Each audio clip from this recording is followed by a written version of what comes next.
3 tailgate.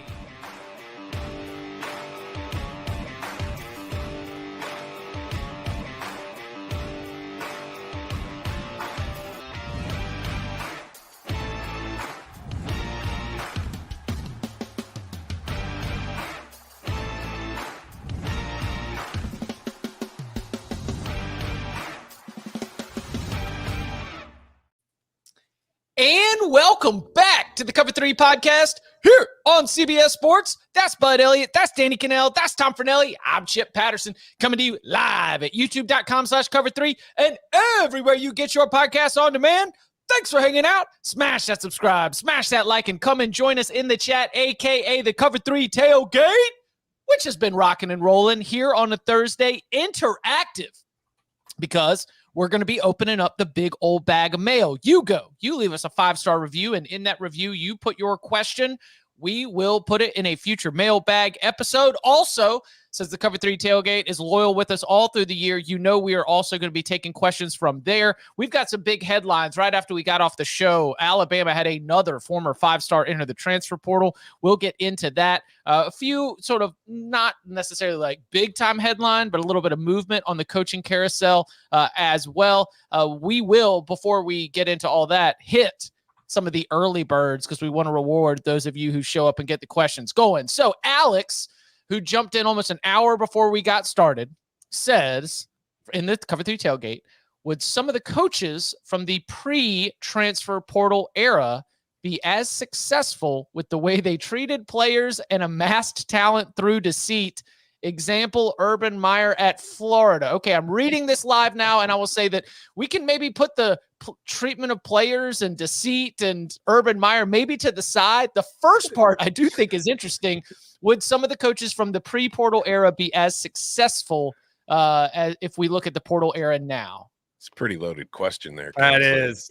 I mean, yeah, we don't know that Urban Meyer was lying when he said that God, had the vision for him in the dream that the player needed to play for him, right? Like, it is possible that happened. Who knows? Isn't every facet of recruiting, I don't know, I mean, deceit's a really strong word, but there was a phrase that went around Florida State when I was there. Brad Scott was our offensive line coach, and he was one of the best recruiters we had. And he was one of the most hated coaches once you got on campus. Everybody could not stand him. And he used to say, like, I remember in training camp, like it was yesterday, he would yell and everybody be like, you'd see these freshmen, like, who the heck is this guy? And he had a line. He's like, the honeymoon is over and the marriage is about to begin. And it was like, oh, and everybody was shocked. Now, now, if you had that type of mentality, if you just recruited from high school, everyone bounce, right? You can just leave if you don't like them. So now that recruiting is consistent. Like, you constantly have to recruit high school, re-recruit your roster, and make sure your players are happy. But in some cases, I'm sure the coaches are like, I don't have to re-recruit this guy. I can let him go, as we've talked a lot about on here. But yeah, I do think the older school coach who just all he knew he had to do was get you on campus first day of classes and he was done. Those days are long gone. Hell, you're still kissing their ass even after they commit to another school because they might enter the portal and come back. Exactly. I think the question, though, it depends. Like, if Urban Meyer just jumped right back into coaching right now, I don't know if he would be able to have the same kind of success if he brought the same approach he did before. But, I mean, Nick Saban started off pre-NIL and adapted, and now he's, retiring. A lot of these coaches that are currently coaching started off pre-NIL, pre-transfer portal, and they have adjusted. So I think a coach can adjust, yeah, but if it's a coach like Urban Meyer in the example who's been sitting out for however many years now, it'd probably be a lot more difficult. Like, I think Kirby has a chance to keep it rolling, but he already had it rolling pre-NIL and pre-portal, right? Can a new guy who has not had elite success come in and match like what an Urban or a Nick did? I have my doubts because I think it's going to be harder to keep rosters that are just stacked 1 to 85, right? You're going to have to play more young guys or more less talented guys. You're not going to have quite as many studs stick around. Now, if you're doing it right, you're still getting to, self-select the very best of all the 4 and 5 stars that you sign. And the people who are taking the guys who are leaving your program are getting, you don't want to say scraps, but clearly like you're getting seconds, right? Like not the guys that the program chose to keep in most cases. But sometimes those guys turn out really good. Drew Sanders went to Arkansas, first round pick, right? Jermaine Johnson went to FSU, first round pick. Or I think Sanders went first round, right? Or at least pretty high pick. First or second. Yeah.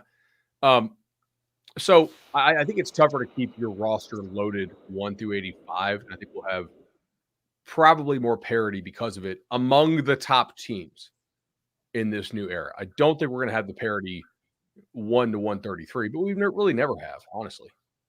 Well, I cannot believe you guys are missing it. You know who would not be as successful in the pre-NIL, pre-transfer portal era if we had transfer portal and one-time transfers and the freedom of movement? Bear Bryant. All right. Bear Bryant was signing 45 players a class. They had 140 scholarships on the roster. You're telling me Bear Bryant is going to win 6 national championships when everybody's coming to feast at the roster the same way that everyone's feasting on Alabama's roster right now? Bear Bryant does not have 6 national championships if we have the modern transfer portal NIL era. You're saying that the culture in Bear Bryant's program wasn't strong enough to keep those guys together, Chip? I don't think so. I think it's very difficult. I mean, how do you even maintain that relationship? You can't do the Hugh Freeze and put on the headset and play Fortnite with the recruit trying to lock him down. All right. This is Bear Bryant we're talking about. There ain't enough carrier pigeons in the state of Alabama to be able to maintain all the contact that you need to recruit and re-recruit your roster. So yeah, anybody who had a lot of success and was over-signing in the pre-portal era, I mean, Bud just mentioned it's difficult to do it 1 through 85, and 85 is something we have cut down to. So, yeah. All right. Speaking of that, we Andy and his team did such an amazing job. We got to at least show the art. So let's jump on into the portal.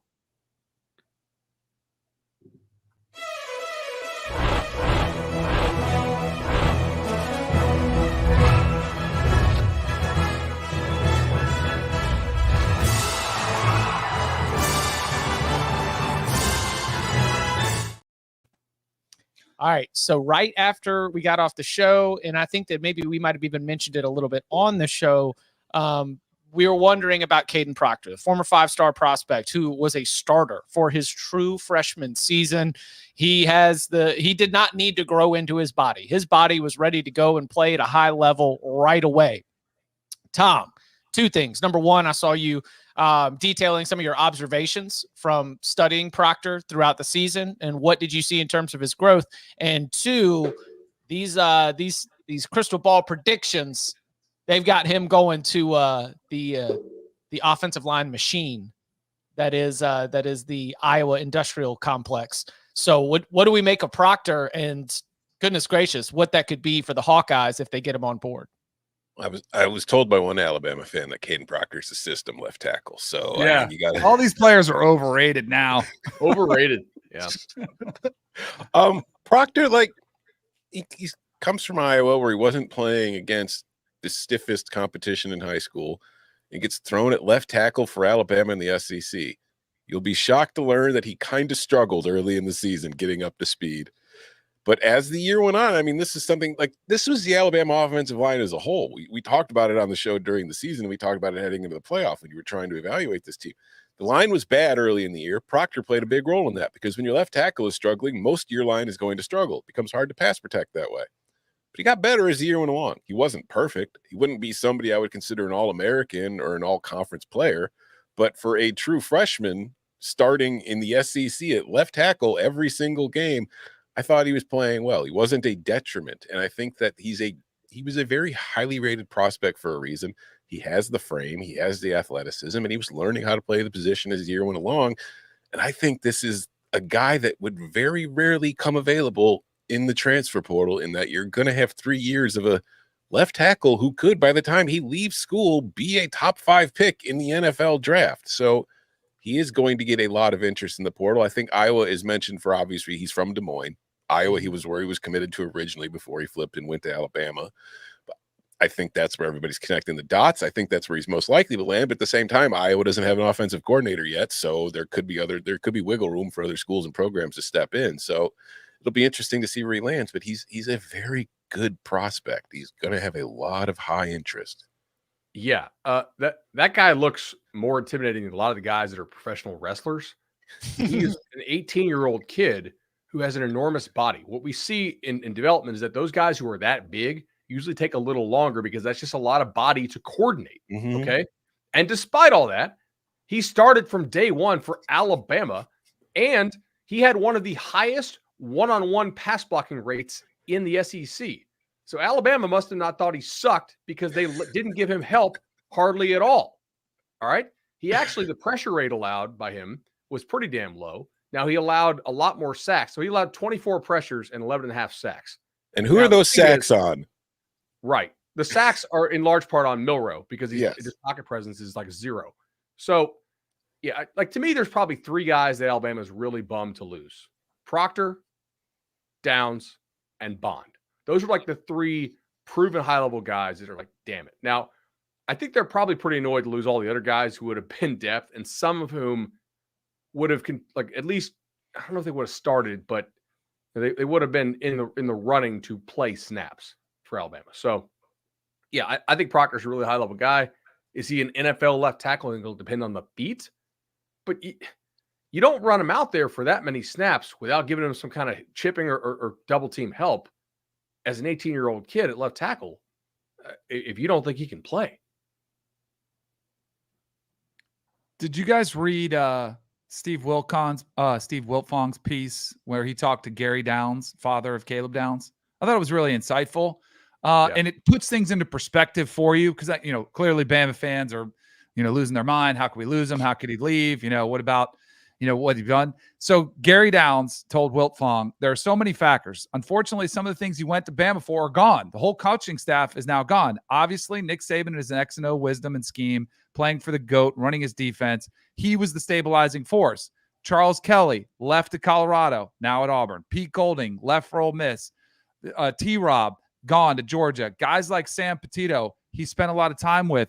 Freddie Roach and Robert Gillespie are still there, but every coach he built a relationship with and taught him the defense, they all left. I mean, what more you need to hear than none of those guys are why you went to Alabama. None of them are one who taught you how to play, and they're all gone. This should be a good thing that he is allowed to leave. And I think it is. And it's just, I thought it really put things into perspective to hear his dad kind of say those names and be like, yeah, why would he stay? They don't come for the logo. They come for the coach, right? Like Nick Saban is much bigger than Alabama's program. Without Saban, with their NIL structure right now, as it currently stands, they're just another SEC team with a lot of history.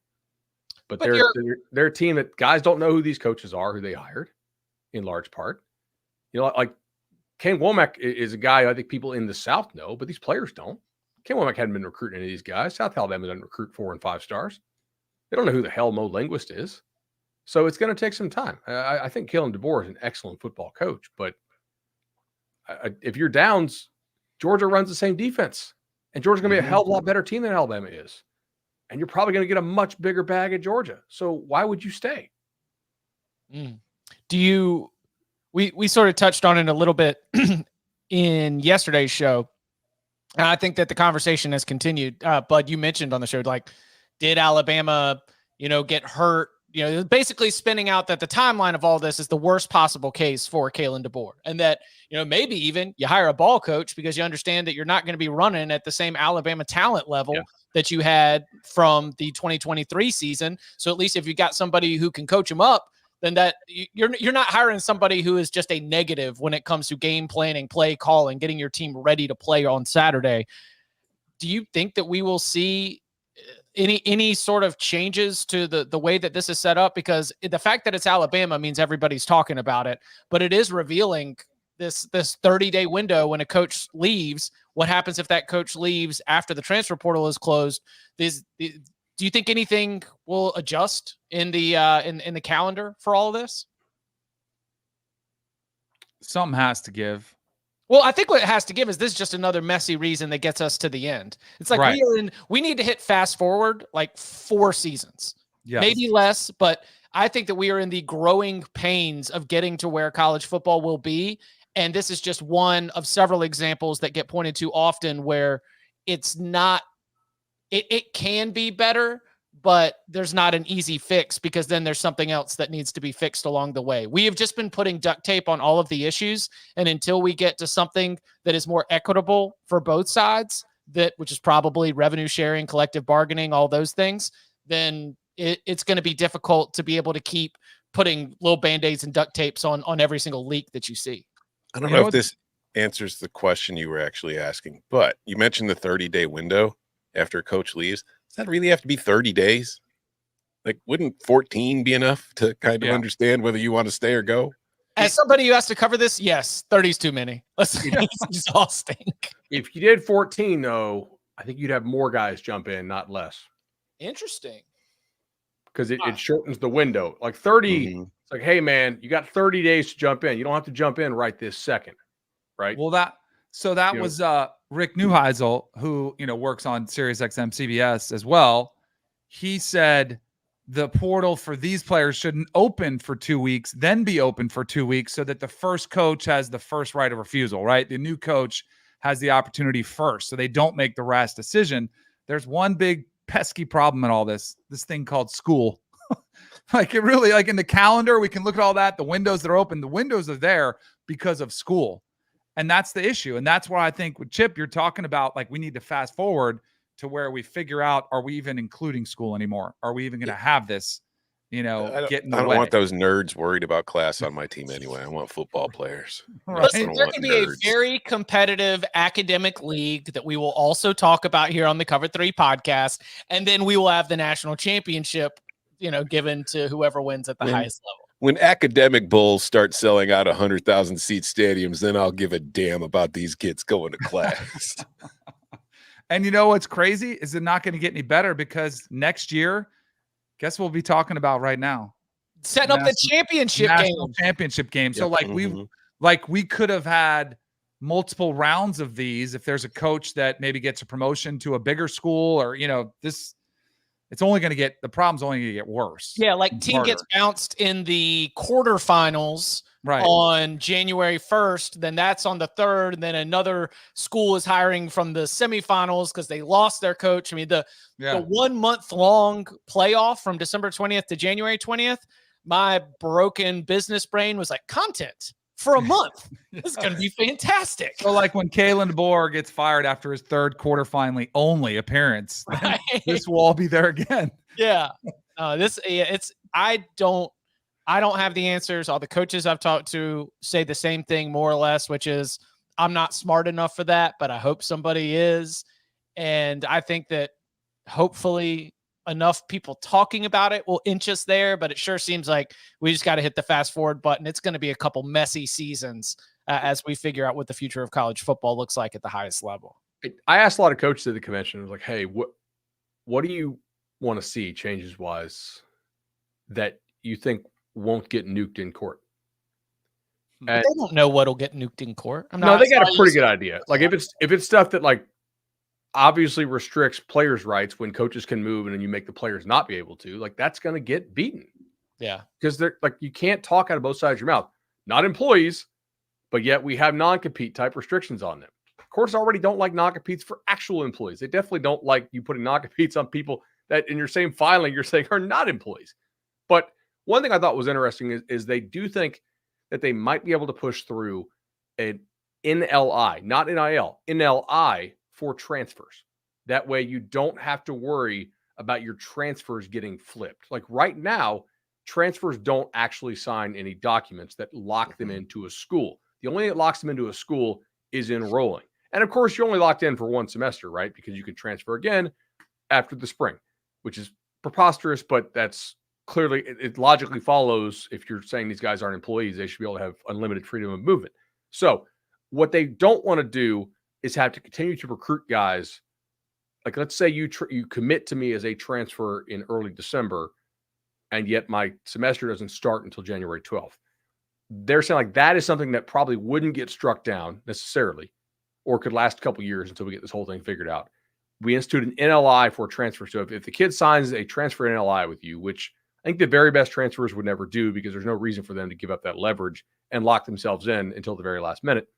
But you could maybe sweeten the pot with some NIL for signing that NLI. But that would help them at least not have to constantly keep babysitting the commitment of the transfer. Because that, like, we are seeing transfer flips now quite a bit. That was sort of the new complaint. Can we change the name of NIL to SALARY? Salary. Yeah. We're close to that. Let's hit a break. A few more questions from the Cover 3 tailgate, a few updates from the coaching carousel, and opening up the big old bag of mail with, hey, another NIL related question, but it's a fun one. Looking back at college football history. Next. Another chapter in one of the NFL's most epic rivalries.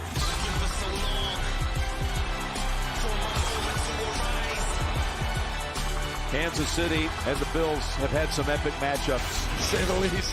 Could be another one here.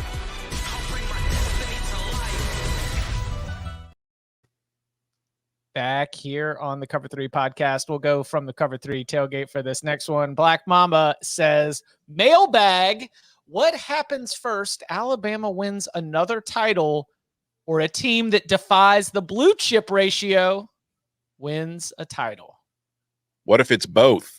What if Kalen DeBoer leads an Alabama team that's sitting at 48% on the blue chip ratio all the way to a national championship? I'll tell you what, Kalen DeBoer, if there's going to be a coach to lead Alabama to a national championship without hitting the blue chip ratio, it might be Kalen DeBoer, who had Washington that did not meet the blue chip ratio playing for a national championship at the end of the 2023 season. I was trying to be humble and say, oh, sorry, Tom, go ahead. No, go. I was trying to be humble, be like, I think somebody's going to bust the blue chip ratio eventually. And some personnel guys I know are like, dude, that thing's going to last forever now that we're in the 12-team playoff. Because these blue chip ratio teams that make the title game, like the second playoff game they play, they get stomped. The ones who don't reach it. Now you'd have to win 3 or 4 playoff games with inferior talent. So I'm going to go with Alabama here. I mean, Yep, me too. Yep. it was almost busted this year if the committee didn't screw over Florida State. Once an episode, I got to get one in. But no, like what you're saying about what the coach is saying, that's been my thing with the 12-team playoff all along. It's going to increase teams that could get to the playoff and feel good about themselves, but it is going to severely limit the teams capable of winning a national title even more, because you have to win 4 games now, and it's going to be really, really hard to do that unless you are an elite talent level roster. Although if the talent spreads out more, That's what I think. and we could still have a greater number of teams that actually win it. Like if we don't have the 90s, like right now, that Georgia, when the graphic was up going into the season, and Georgia, Alabama, Ohio State are sitting at 89 to 92, where basically the only players who aren't blue chips are the long snapper. Like that. But if the highest that anybody's at is 60%, the team at 60% is still the elite level talent because it's in the 100th percentile. That's what I'm saying. That is true. Yeah. In general, I agree with the principle because your depth will be tested in the 12-team playoff. I do think we're going to have, isn't the NBA playoffs, some of it's just who's healthier? Like who's got the bodies that is going to be able to last all the way until the end of the NBA playoffs. I think that our 12-team playoff might have something similar where it'll be a war of attrition. But I also think that bracket luck is something that could happen. And if there is a monster in a particular season and the monster gets bounced in the quarterfinals, and now all of a sudden the path is open that you don't have to beat one of the top blue chip ratio teams, that increasing the number of games in the tournament makes it possible. But it is my respect for Kalen DeBoer in Alabama, where I'm going to say Alabama wins another title next. Also, if Alabama does slip under the blue chip ratio, DeBoer is so fired. Yes. Like, they would not tolerate that. All right, let's take a spin on the coaching carousel.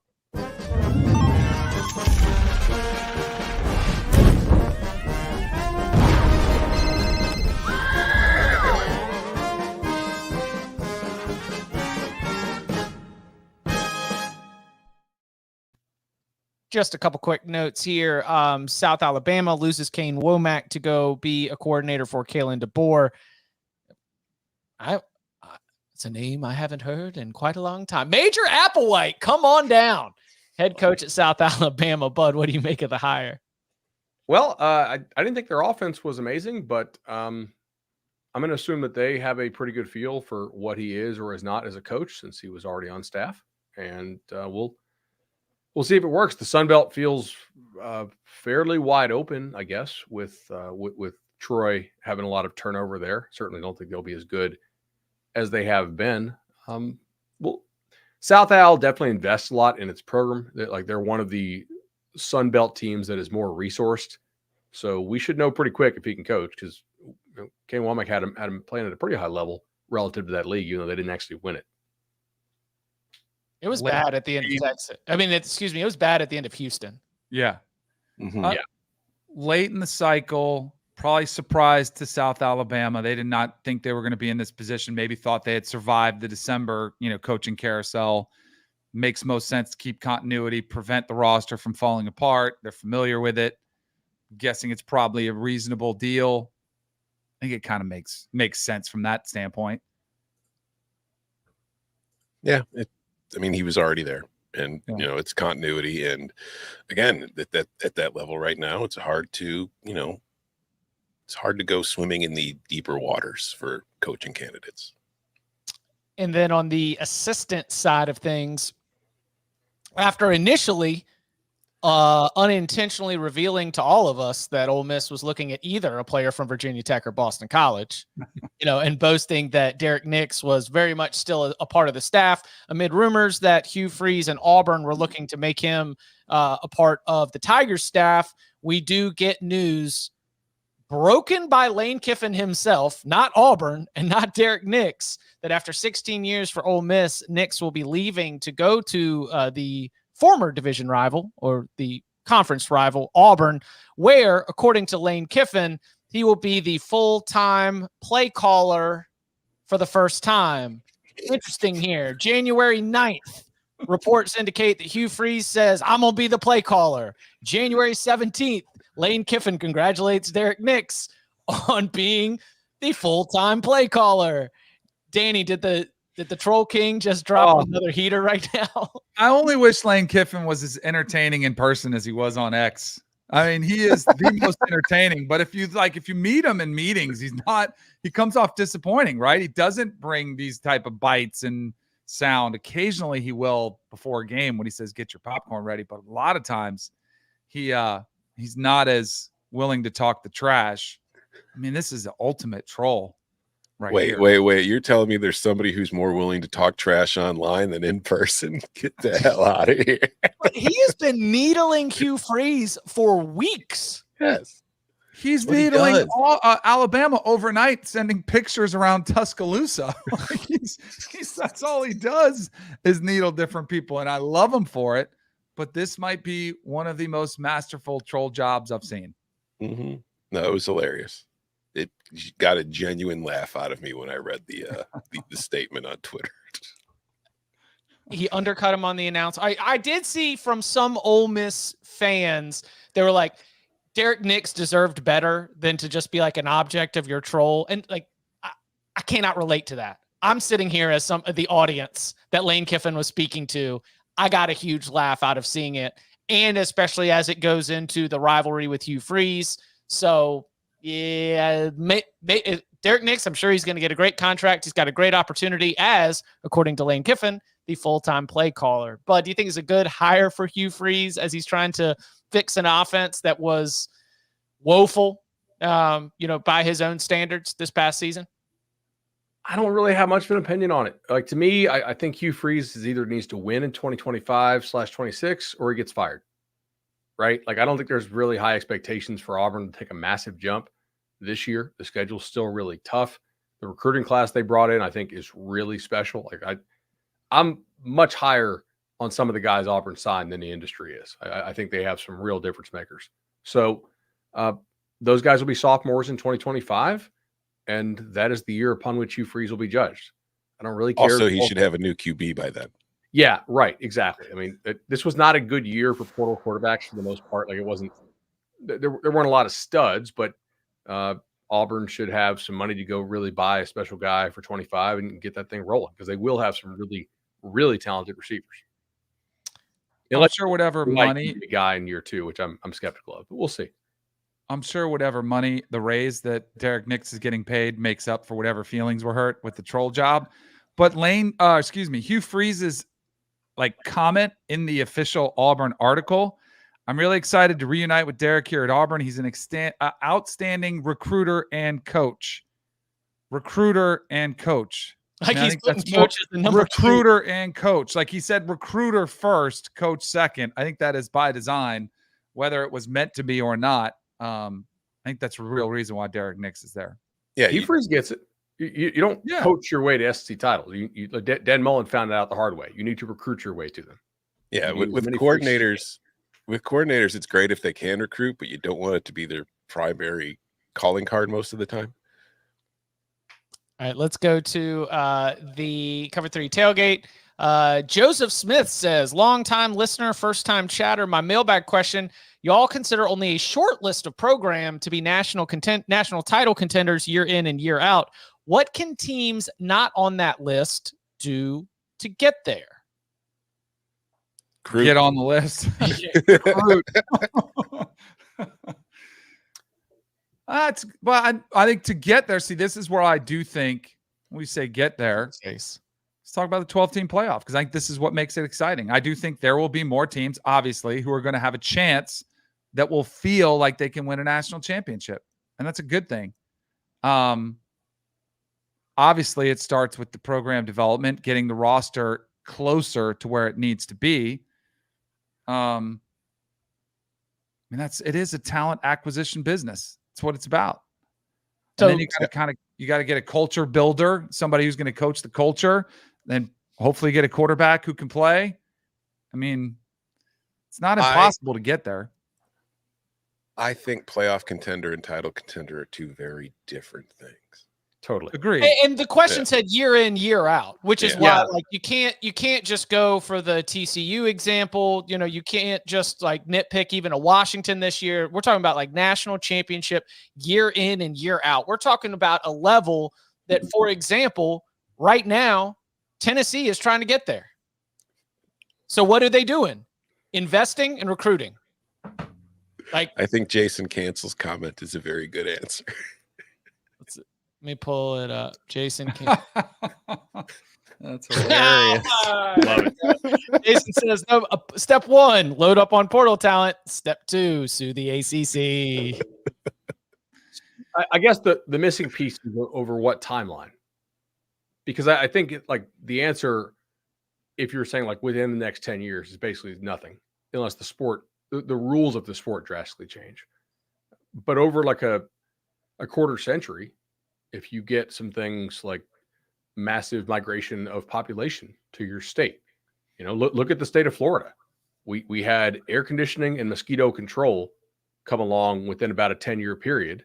And that was a huge deal, because if it was hot as hell and you had a bunch of mosquitoes around, nobody really wanted to live down here. And the population of the state exploded. And then Disney came. So that can drastically change a program if you have available talent like crazy. That's not really within your control as a university. Having some boosters hit the Powerball is another one.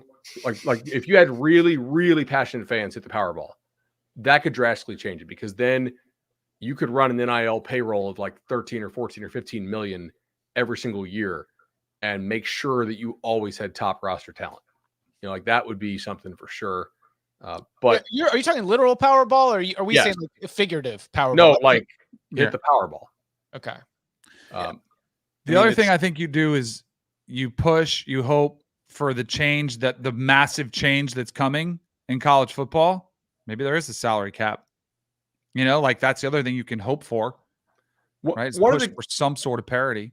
One of the things I really like about NIL, though, is Ole Miss is not a team that is consistently contending for it. And I have my doubts as to whether they're truly contending for a natty this coming year.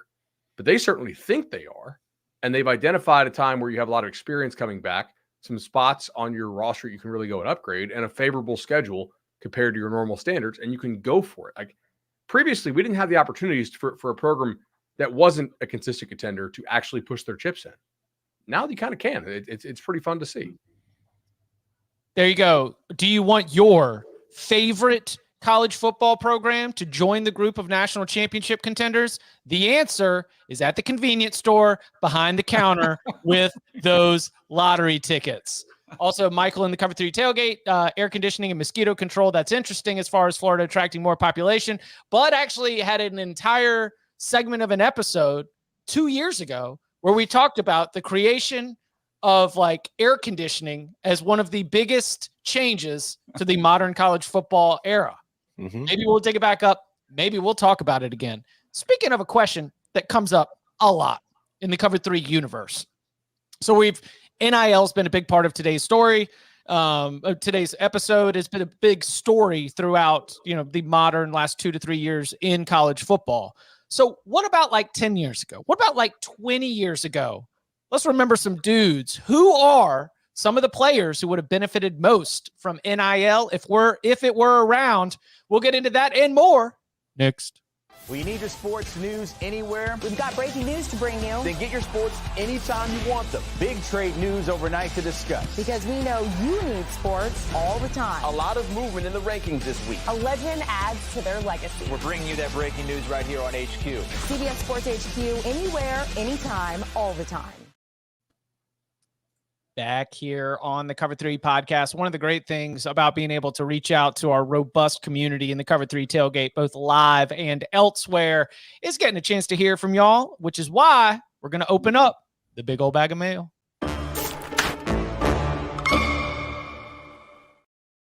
All right. So this first question, some version of it seems to pop up from time to time, but especially with the way that the conversations have gone here with the portal and we talked about the NIL tax. It seemed like it was fair to hit up Quacker McGee's question from the big old bag of mail. Again, you leave us a 5-star review. In that review, you put your question. We will grab it. We'll throw it in the big old bag of mail. Quacker McGee says, "Hey, y'all, love the show. Just started listening this year, and I've gotten more into college football than I've been for more than 5 years." We love to hear that. My mailbag question is this. What player or players in the last 10 to 20 years before NIL and the transfer portal do you think would have benefited most from its existence?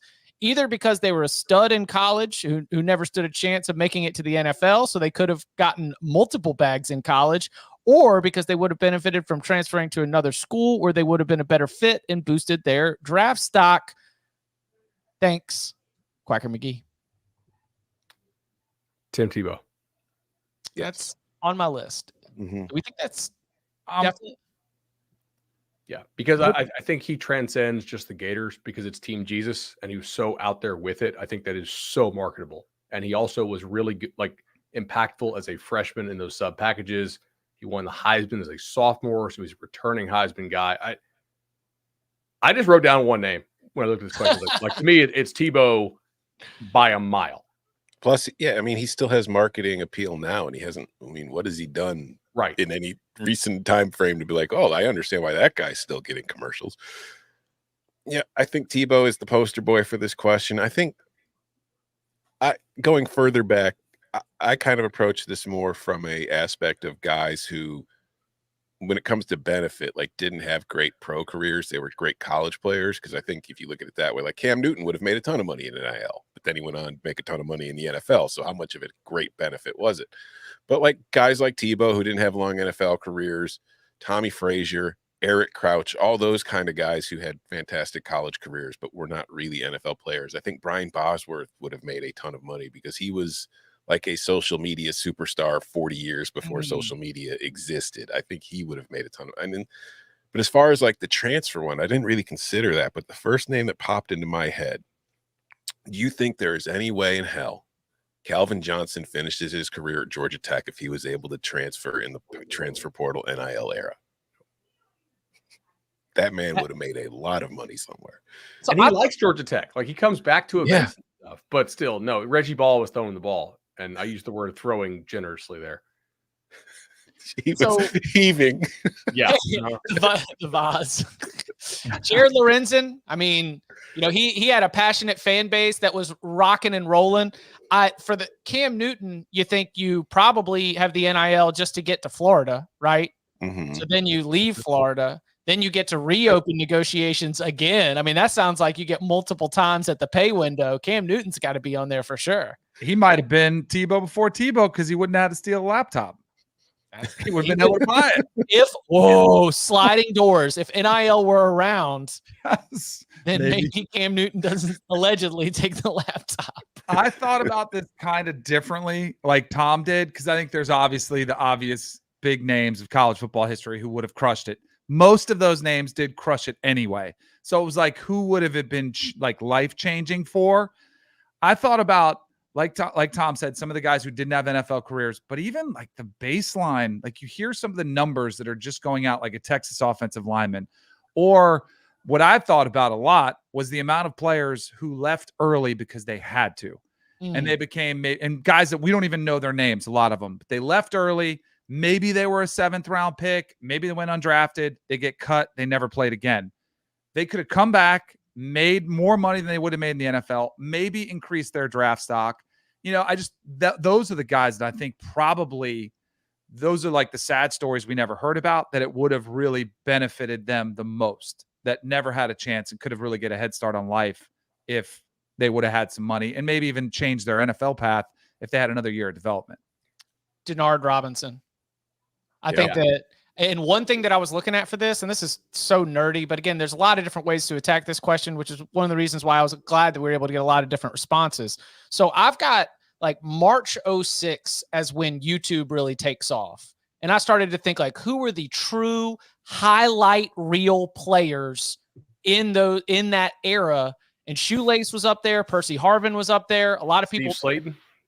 Listen, Steve Slayton and Pat White could have been able to make a buck, because a lot of the ways that, you think about, the popularity, it's kind of what kind of a star you are. And in that post YouTube era, our stars were created by highlights more so than stats.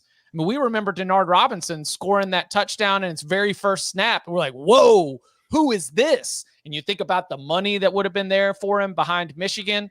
I feel like Shoelace could have made a decent dent in the NIL era, given his style of play, the time around like 09, 2010 or so, and then also the school that he played for with that kind of recognizable stature. Tavon Austin and DeAnthony Thomas as well. Oh man, DeAnthony Thomas's highlight reels are insane. One who probably would have never been at Marshall had the rules been around today, because weed's legal now in a lot of states. But if you actually had Randy Moss sitting at Marshall, like the bidding war for Randy Moss to get his sophomore or junior season would be, we said Caleb Downs was the best player ever in the portal who's not a quarterback. Randy Moss would be the new one there. So you mean the one that DK was trying to get on the field? Yes. That one. Like, dude, can you imagine the bag Randy would have got? Oh my gosh. Dude, unfair. Off the charts. Cheat code. Yeah. Obviously, the answer is Danny Cannell. That's right. Would have cashed in. He would have made more money. Yeah. I would be working 18 jobs now. I still would have lost it in a day trading career. Yeah, I was going to say. It just would have hurt more. Probably would have burned a little deeper. Peter Warwick could have got an actual deal with Dillard's instead of suspended. I mean, again, a lot of these issues might have been avoided if they actually had money. They wouldn't have had to go steal stuff. You know who? Here's a name. Ron Paulus would have made a ton of money. Any Notre Dame quarterback during the era where they were kind of stuck in, I guess, Brady purgatory. Our boy Brady Quinn. Dude, Brady would have cashed in. Yeah. Yeah, they would have all cashed in huge, because Notre Dame would have had obviously the financial support from boosters, and they would have had the desire to be like, please, just for the love of God, be the guy that can get us back to glory. Brady had the wins record till Ian Book broke it. Does that sound right? I think so. Yeah. Yeah, that just being around for that long and being a part of that many wins. I mean, you're able to. I actually talked to Brady about this in the hall one time at the HQ studio. He's the all-time leading passer at Notre Dame. Did Sam Hartman get that as a Notre Dame quarterback? He doesn't get because I know. No. And Brady and I were. I was like, that's messed up if he did. No, he only gets the yards he threw in that uniform. Yeah, there's no way that should not count. All right. I mean, good. Brady's got that record for like 3,000 yards. So yeah, he's going but to have Sam it for a Hartman while. had a chance in like 6 years to get it. Mhm. But yeah, he does. If he had been at Notre Dame for 6 years, Right. then yeah, he would have been able to do it. But there's no way they would have let Sam throw the ball that much. Mike Vick as well. Oh Would've been- yeah, Yes. yeah. that Like, goes into the highlight reel. Even though YouTube was definitely not around at that point, we were still about less than a decade out. But I think that that's somebody who everyone was watching. That comes with the explosion of SportsCenter and the idea that like you're waking up and you're putting it on and you're watching all the highlights, because Virginia Tech would win games in the Big East that were from like the kickoff to triple zeros, not entertaining games. Like kind of slogs. But Vic would provide 4 incredible plays that would win Virginia Tech the game, in addition with likely a blocked punt or some other beamer ball, stuff along the way. But that's the experience of Mike Vick distilled down to highlights is incredibly marketable and still is to this day. The other thing too, I do think there's, people said me in there or Tommy Frazier, like the explosion of college football. The Like, 90s. Yeah, I would say late 90s, like when game day started, when EA Sports started. I think of 94, 95 was the first game. Like, and then all of a sudden, because I remember getting recruited, and some of the pitches was for a lot of schools was we played 6 games on national television. Like that was the recruiting pitch. Now every game is on. Like just the explosion in popularity, exposure of college football in general, I would say over the last 20, 25, 30 years have been the guys that would have crushed it most, which is most of the names we've given people. Yeah, I was just thinking along those same lines. I was thinking like LeVar Arrington would have made a ton of money because Penn State and those teams where he was on it were kind of peaking at the right time as far as television was concerned, because like Penn State was on every freaking ABC like every week during those years. And then Eddie George, like those guys would have made a ton of money. One last, and then we're gonna say no. David Pollock's a good one in the chat too. Yeah, that is a good one. 3-time All-American. Mm-hmm. Mike, we'll put NIL to bed for a mailbag or two after this one. But I did. This question is from Knowles 522. Great show, guys. Best podcast out there right now. My question is, do you think that with paying players with NIL, it will become more like the NFL model? Quarterbacks, tackles, and defensive ends are going for the big bucks, and then the rest gets diverted into the other positions that you can find pretty easily. Example, running backs. But I'm going to turn to you. You talk a lot about sort of managing essentially the salary or managing your roster salary cap. Do you think this is already happening right now, or it is following the NFL in terms of the priority? And I think this was already happening even before NIL, back when it was just purely like the cash signing bonus bagman game. You were still paying more for premium positions. Like the positions that matter are always the ones that have mattered. It changes a little bit as the game evolves. I think receivers get a little more now than they probably used to, but quarterback's always going to get the most. You don't hear a whole lot of stories about teams just wildly going outside of the norms relative to positional value. So I think every team that has a serious NIL operation right now is already using this. But they don't pay tackles the way the NFL does.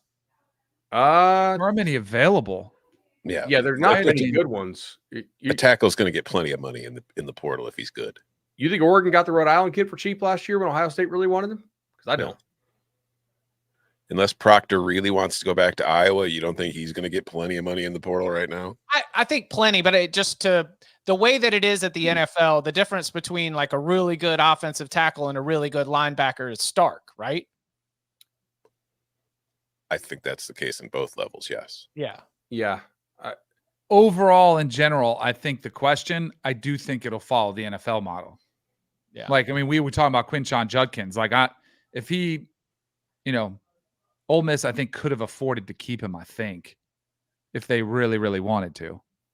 I mean, Larry Tunzel didn't drive by Florida, Florida State, Georgia, Alabama, Auburn, and didn't make the left turn on I-10 to LSU because he really liked Oxford. They do pay for offensive tackles. Yeah, there you go. That's a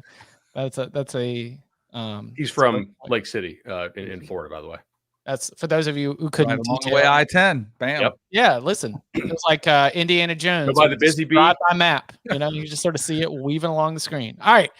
This one's a little bit more specific, and we do like a lot of your specific ones because it taps into not just what you want, but a lot of the fan bases that listen to us. So this is from SJ Hawks 27. Mailbag, what can we expect from the USC defense in the first year of D'Anton Lynn as defensive coordinator?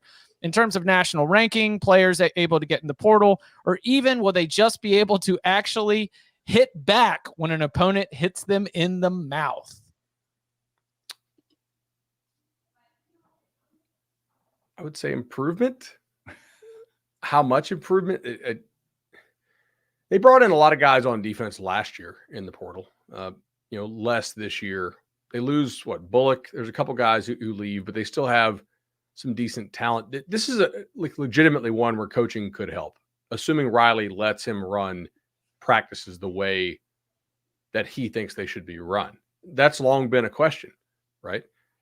Can you operate a really good defense with the way that Riley wants to run practice? I don't know. We'll see. But I would expect improvement out of them for sure. I think they'll probably be a little more aggressive too. They're a little cautious for my tastes, the way that they kind of played. So yeah, I think you'll probably see. I think you'll probably see just better fundamental play, and I think that starts with tackling. It's one of the things we don't mention enough, but it's like I'm thinking back to the title game a couple weeks ago. Everybody's commenting about how great Michigan was at tackling. I don't care what scheme you run or what your plan is. The most important thing any defense will ever be able to do is tackle a guy when they get to him. And the teams that tackle well are going to be good defenses no matter what scheme you run. So if I'm USC and I'm these new coaches, that is the one thing I am addressing. And that's the one thing like you're kind of hinting at there, but with the way they prepare and practice, you need to work on that because those and it was the same thing at Oklahoma. Like they don't tackle well. There's a whole lot of just kind of Olay arm sticking out kind of stuff where it's just they're not really trying to go through the ball carrier and it kills them. And I think that's the one area they really need to work on. Good, Danny. They have an all-star cast of coaches, right? They need to match the roster with the coaches. Like, and they have some pieces there, but I don't know. I think they'll be better. I think there needs to be a mentality shift. I think they need to get tougher physically and mentally. I think they need to get better at tackling. You know what's really hard to do today is get better at tackling when you're not really allowed to practice it much. And there's so many things that the rules prohibit. So it is a lost art. Although the best teams in the country, they tackle well. They figure out a way to get around it. They're pretty hard on their teams. I don't know when they do it. If it's in the spring training camp, they spend time on tackling technique and drills and get it done. And you've got to get better. Not to derail the conversation a little bit, but if you watch the NFL playoffs this weekend, you saw a lot of horseshit tackling. And the reason for that is as they're playing all these games and they're getting later in the year, these teams, they're not doing it in practice right now because they're just trying to get all these guys healthy for the playoff run. So you show up to the games and nobody can tackle anybody. And you're just seeing like the Eagles in that game against Tampa the other night. How many tackles did that secondary miss? Like you saw just guys, it's a fundamental that you just everybody's kind of pushed aside. I think the USC will improve by 100 yards per game and by at least 1 yard per play, because that is exactly the improvement that UCLA had in the 1 year that Lynn took over. A UCLA defense that was very leaky and got pushed around a lot, all of a sudden became one of the best defenses in the Pac-12. UCLA, before Lynn got there, remember, he came from the Ravens, right? He's coming from a really good, sound coaching staff. He showed up at UCLA and they improved by more than 100 yards per game and by more than 1 yard per play, from 430 something to 330 something and from 5.6 something to 4.6 something. So if that's my example of being able to change the mentality of a UCLA defense that had a lot of the same pieces, it wasn't like there was a huge makeover, I believe, but I think that his hire, combined with Zach Entz, the North Dakota State head coach, combined with sort of the way they're putting that staff together, I do think that we will see improvement for USC's defense as they enter the Big Ten era. Also, they avoid the two teams in the Big Ten that I currently project to be the best two teams in the Big Ten, Ohio State and Oregon. And one of their Big Ten road games is at Washington, which I saw a graphic this morning that Washington had lost every member of their offensive two deep. I mean, shout out That to can help your defense if you get to face them. Max Olson over at The Athletic actually has a running bit on Twitter right now where he's been redlining. That's what I do with Alabama. Yeah. He's putting the red line through the depth chart. And the team that we saw on the Monday night of the national championship ain't wearing purple and gold when we suit up for 2024. That's for sure. They also get LSU early. Oh, sorry. No, sorry. I mean, like that if I think LSU probably will have a good passing game. I don't know if they have a great passing game week 1. So if I want to play LSU, I think I want to play them immediately. I mean, yeah, we got who do we get from the portal? CJ Daniels from Liberty. Yeah, he's pretty good. Kyron Lacey maybe steps up, some young bucks, sort of see who else fills it out. But it ain't, I'll tell you what, it ain't Thomas and Neighbors, where you just, going into the season exactly what it's going to be. So a lot of good stuff to keep an eye out. We will be back Monday, 11 a.m. Eastern time to keep it rolling. We've got our eye, of course, on that man, Mr. Harbaugh, seeing what ends up popping up there. Well, I tell you what, Tom, I'm starting to believe more and more he's going to stay at Michigan. I think the longer he's not got an NFL job, the more likely that is, yes. No NFL jobs have been filled yet. Belichick's about to have his second meeting with the Falcons. Belichick's about to be a Falcons head coach, and the only other job place for Harbaugh, though. How many meetings do we need to have? But the Chargers have been open for quite a while. True. I just feel like the whole, why does he want that NCAA thing negotiated in his contract if he's really not that interested in coming back to Michigan? Every day that goes by, I'm more convinced that he will be the head coach of the Wolverines. Now, will he be on the sideline for the season opener? I ain't betting on that. Minus 110. But as we continue to go through this, we'll keep an eye on it, but we've got a date on the calendar, Monday, 11 a.m. Eastern time. Come hang out with us live at youtube.com/cover3. You can follow him on Twitter at BudElliott3. You can follow him at Danny Cannell. You can follow him at Tom Fernelli. You can follow me at Chip_Patterson. Gentlemen, thank you very much. Or as an Napoli, Fiorentina sucks.